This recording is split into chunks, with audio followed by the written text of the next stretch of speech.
જય દ્વારકાધીશ મિત્રો, good morning. કેમ છો બધા? મજામાં? તો આપણે નાઈ ધોઈ ફ્રેશ થઈ અને આપણે નીકળી ગયા સીધા મઢડા જવા માટે. તો અષાઢી બીજ હતી તો એવી ઈચ્છા થઈ કે આપણે પણ મઢડા દર્શન કરતા આવી. તો પછી રસ્તામાંથી આપણે એક આપણા ફ્રેન્ડને પિકઅપ કર્યો અને પિકઅપ કરીને આપણે સીધા જ પહોંચી ગયા હાઈવે ઉપર. મઢડા અહીંથી જુનાગઢથી 35 કિલોમીટર થાય છે. તો પછી આપણે હાઈવે ઉપર વરસાદનો નજારો માણતા માણતા આપણે પહોંચી ગયા ડાયરેક્ટ સીધા મઢડા. પછી ત્યાં પહોંચીને આપણે ગાડી પાર્કિંગ કરી અને આપણે શૂઝ નીકાળી અને આપણે પહોંચી ગયા માના દર્શન કરવા માટે થઈને. તો તમે પણ ગાઈસ દર્શન કરી લ્યો, મેં પણ કરી લીધા છે. પછી આપણે પાછા ત્યાંથી નીકળી ગયા ઘરે આવવા માટે. ઘરે આવી અને પછી આજે તો ટફીબેનને આપણે અપોઇન્ટમેન્ટ હતી, હેર કટ કરવા જવાના હતા. તો ટફીબેનને લઈને આપણે પહોંચી ગયા સીધા હોસ્પિટલ. અપોઇન્ટમેન્ટ હતી ત્યાં.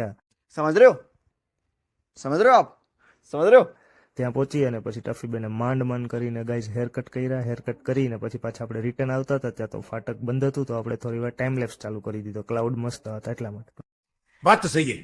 પછી જમી અને પછી પાછો રાતે નીકળો બરાબર ફ્રેન્ડ સર્કલ પાસે બેસીને પછી આપણે આવી ગયા પાછા ઘરે. Good night guys, bye. ફરી એકવાર મિની વ્લોગમાં આવતીકાલે મળીએ.